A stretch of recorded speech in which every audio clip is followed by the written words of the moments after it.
sambung dengan tempatnya wukuf Arafah adalah satu-satunya tempat kelak pada hari kiamat untuk dibangkitkannya manusia dari alam kuburnya. Dan tatkala manusia dibangkitkan dari alam kuburnya, maka manusia tadi, Rasulullah ditanya, "Ya Rasulullah, bagaimana Anda mengenal umat Anda ya Rasulullah?" Sedangkan semua umat berkumpul menjadi satu. Maka Rasulullah menjawab, "Aku mengenal umatku wurun muhajjalin min athalil wudu." Wajah, tangan dan kaki mereka bercahaya karena mereka wudu. Artinya dalam sebuah hadis Rasulullah menyampaikan, barang siapa yang menjaga sholat 5 waktu bangkit dari alam kuburnya, wajah tangannya bercahaya. Kalau sudah wajah dan tangannya bercahaya, akan diizinkan bersop dengan sopnya Nabi Muhammad. Kalau dari diizinkan dalam sopnya Nabi Muhammad dan bersama umatnya, maka berhak mendapatkan syafaat Nabi Muhammad dan masuk surga bersama Nabi Muhammad. Mudah-mudahan kita yang berkunjung di tempat ini, di Jabal Rahmah ini, jabal pertemuan antara Nabi Adam dengan Ibu Hawa, insya Allah merupakan betul-betul wujudnya kasih sayang kita, rahmat kita dapatkan dari Nabi Muhammad. Yang kedua, hati-hati tunjukkan kasih sayang terhadap istri. Karena tanpa adanya gunung ini, Nabi Adam berpisah dengan Ibu Hawa 200 tahun. Berjumpanya di tempat ini, yaitu Jabal Rahmah. Ikhwani wa akhwati fillah, dalam sebuah hadis yang cukup menakjubkan, pernah terjadi dialog antara Allah dengan Nabi Muhammad. Allah Subhanahu wa taala menyampaikan, "Ya Muhammad, law syi'ta ja'altu amra ummatik ilaik." Wahai Rasulullah, karena begitu tampaknya kasih sayangmu dan cintamu kepada umatmu, bagaimana kalau aku tawarkan umatmu terserah kamu sudah. Dan Allah mengatakan, "Laqad ja'akum rasulun min anfusikum azizun 'alaihi ma anittum harisun 'alaikum bil mu'minina raufur rahim." Sifat Allah diberikan kepada Nabi Muhammad. Bagaimana wahai Nabi Muhammad, aku serahkan urusan umatmu terserah kamu. Apa jawaban Nabi Muhammad? "La ya Rabb, anta arhamu bihi minni." Jangan serahkan kepada aku karena aku makhluk ya Allah. Engkau Tuhan yang maha penyayang, engkau lebih sayang kepada umatku, tapi perlakukan umatku selayaknya mereka diperlakukan sebagai umatku. Ada sebuah sejarah, hadis Rasulullah menjelaskan cukup menakjubkan. Di padang Arafah ini, kalau kita akan meniti melewati Siratal Mustaqim, yang dimana melalui neraka, subhanallah, Nabi Muhammad meminta mimbarnya di sisi kiri daripada titian atau Siratal Mustaqim. Rasulullah ditanya, "Ya Rasulullah, kenapa bukan di sisi kanan? Nabi Ibrahim, Nabi yang Rasul dan yang lainnya ada di sisi kanan. Kenapa Anda ada di sisi kiri ya Rasulullah? Apakah itu tidak menunjukkan kehinaan?" Kata Rasulullah, "Tidak. Justru aku minta mimbarku di sisi kiri agar aku tahu siapa di antara umatku yang terjerumus ke dalam api neraka, aku akan segera menyelamatkan mereka." Ini yang perlu kita pahami bersama. Nabi Muhammad, Nabi yang sangat sayang. Nabi Muhammad, Nabi yang sangat cinta. Di mana Nabi Muhammad tidak menempati mimbar kebesarannya, sehingga Allah bertanya kepada Jibril, "Salim ila Habibi Muhammad," sampaikan salam kepada kekasihmu Muhammad. Kenapa mimbar kebesarannya tidak ditempati? Nabi dan Rasul semuanya ditempati. Kenapa Muhammad tidak menempati tempat kebesarannya? Maka Nabi Muhammad mengatakan, "Kalau aku menempati mimbar kebesaranku ya Rasulullah, ya Allah, maka aku akan digiring oleh para malaikat dan umatku kececeran di neraka jahanam." Hadirin yang dimuliakan oleh Allah Subhanahu wa taala, andai kata kita ditakdirkan ke Khandaq, bagaimana Rasulullah dikepung 10.000 atau 20.000 orang kafir, Rasulullah jumlahnya hanya 1.000 dengan sahabatnya, yang mana diprovokasi oleh orang munafik menjadi dari 1.000 menjadi 700 menghadapi 25.000. Tapi kita lihat dalam keadaan kelaparan, dingin yang mencapkan, kehausan, dalam keadaan lemah dan ketakutan, Nabi Muhammad mengatakan, "Allahumma fil liqaumi fa innahum la ya'lamun." Rasulullah memintakan mereka orang kafir supaya tidak mati dalam keadaan kafir tapi masuk dalam Islam. Itu sayang Nabi Muhammad. Tidak cukup sampai di situ. Di padang Khandaq, di gua Khandaq itu, Rasulullah setelah sholat subuh sujud sampai zuhur, yang diminta hanya keselamatan umat Nabi Muhammad. Tatkala Allah Subhanahu wa taala bertanya kepada Jibril, "Kenapa kekasihku sujud dan rukuk dengan tetesan air mata?" Maka Nabi Muhammad mengatakan, Nabi Ibrahim telah disebutkan dalam Al-Quran memperhatikan umatnya, Nabi Isa telah memperhatikan umatnya, Wa kaifa bi ummati ya Jibril, bagaimana nasib umatku? Dan apa gerangan yang terjadi? Rasulullah sallallahu alaihi wasallam dijawab oleh Allah, "Ya Muhammad, wahai kekasihku, apa yang kamu inginkan tentang umatmu, aku akan perlakukan dengan baik." Rasulullah masih khawatir, maka Allah menurunkan firman-Nya, "Wala saufa yu'tika rabbuka fatarda." Aku turunkan, aku perlakukan umatmu dengan perlakuan yang menjadikan kamu senang, wahai Rasulullah.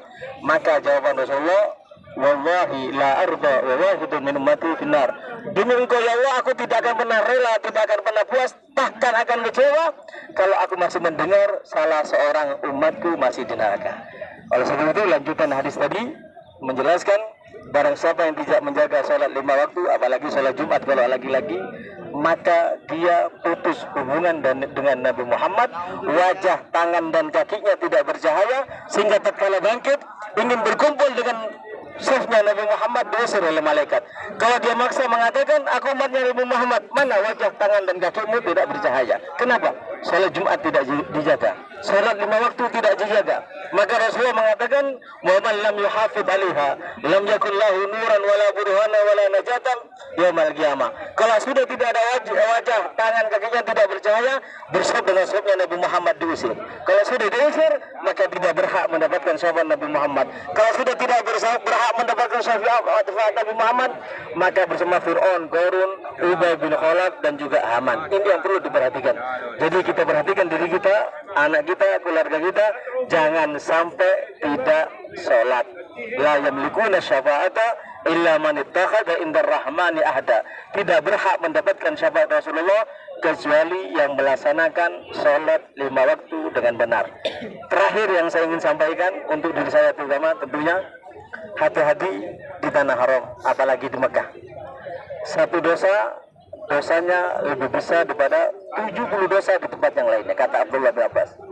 Hati-hati di tanah haram, bisikan hati yang jahat itu sudah merupakan dosa besar.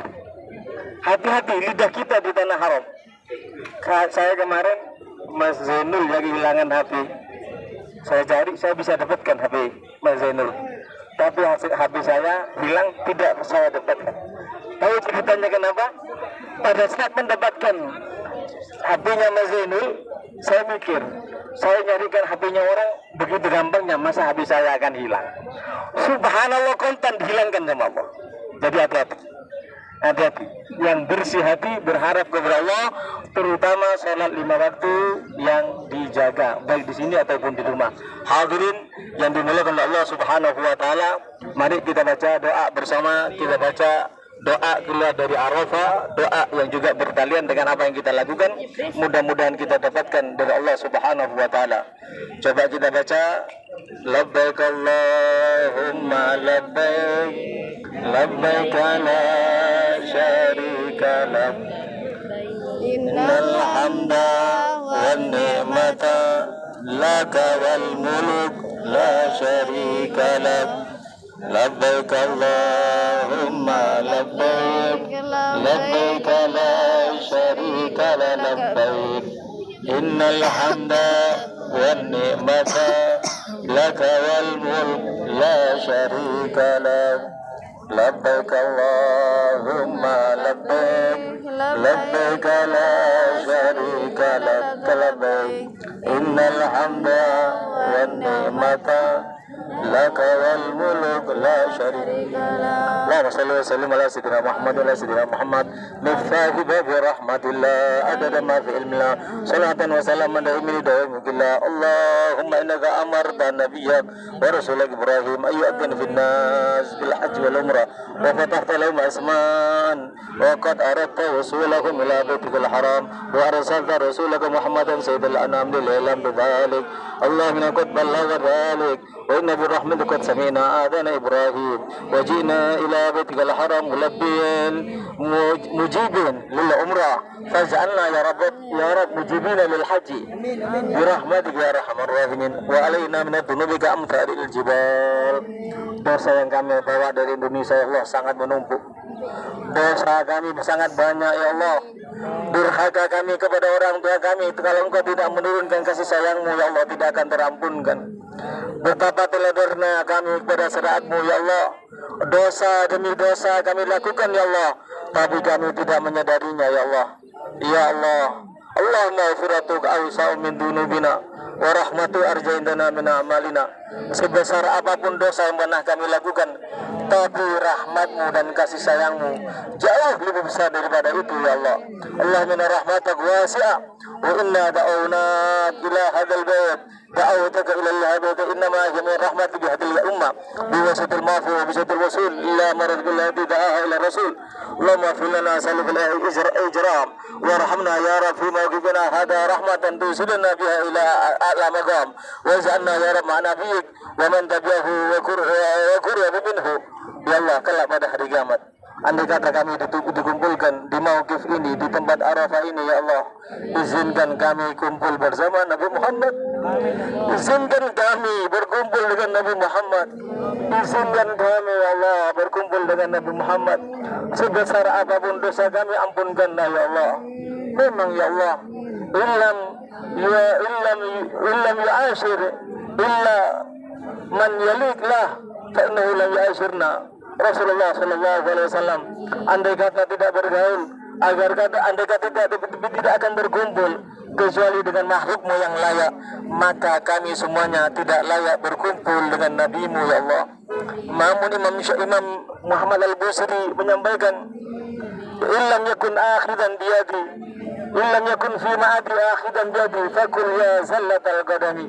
Kalau engkau tidak berkenan ya Rasulullah memberi syafaat kepada kami kelak pada hari kiamat, tempat kami pasti ada di neraka dan kami tidak mampu untuk itu ya Allah.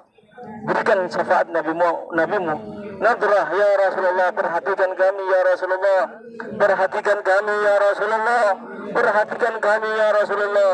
Allahumma fir lana, perhatikan kedua orang tua kami ya Rasulullah, perhatikan anak istri kami ya Rasulullah, perhatikan keluarga kami ya Rasulullah, perhatikan orang-orang yang kami sayangi ya Rasulullah. Tanpa izinmu, tanpa syafaatmu, siapapun di antara kami, bahkan para nabi dan para rasul, tidak akan diizinkan masuk surgamu. Maka golongkan kami mendapatkan syafaatmu. Warhamna ya Rab fi mawqifina hada rahmatan tusiruna biha ila ala maqam waj'alna ma nabiyyu wa ma tabi'ahu wa qurra minhu wahfadna ya Rab idza ghafarta lana an nulimma bi dhanbina wa ma'siyatin aw tahil ala qalbina ghafla. Allahumma sayyidina ala ma turidu minna wa fiqna lil ijaba wa sahhil lana al sabil lil wusul ila arafat waj'alna fiha ya Rab min al maghfur lahum wa inna lahum fi al maqam bi haqqil amr wa haqqit talab warhamna wasilana wa inna ala wusul ila مشعرك الحرام وإلى الذكر فيه وإلى رفع يدينا لقبول دعوتنا وصلاة قلوبنا وصلاة أولادنا وأعنا على الوصول إلى منى إلى حاء وإلى جمرة القبى وإلى الرجوع إلى مكة للطواف ببيتك الحرام ولإتمام المناسك وللرجوع إلى منى لنشهد في منارف برحمتك يا أرحم الراحمين الذين تستجابوا لنداء سيدنا إبراهيم. اللهم وآباؤنا وأمهاتنا وإخواننا وجيراننا في قبورهم مرهونين بأعمالهم لا ينفكون عنها ولا يبرحون راجين منك أن تفسح لهم في قبورهم وأن ترويهم بنعيم قربك وتؤنسهم بقبول أعمالك وصلواتهم.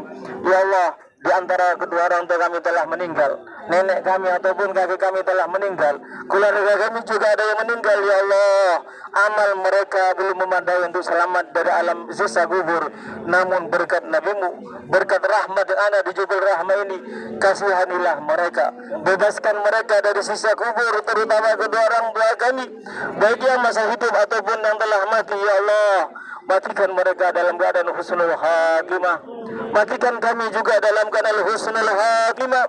Wa antarhamahum wa tarhamana idza sidna idza wa ila ma saru ilaihi ya mujibud da'awat.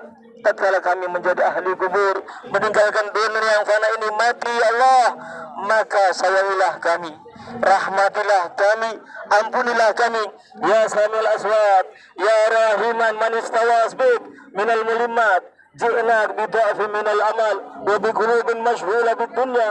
اللهم وأولادنا وإخواننا وأخلنا في بيوتهم ينتظرون منك فرجا لهم. Anak kami ya Allah, keluarga kami ya Allah, keturunan kami ya Allah juga butuh rahmat-Mu. Sayangi mereka, bimbing mereka, arahkan mereka ya Allah kepada jalan yang kemulia, yang kau ridai dan menyenangkan hati Nabi Muhammad.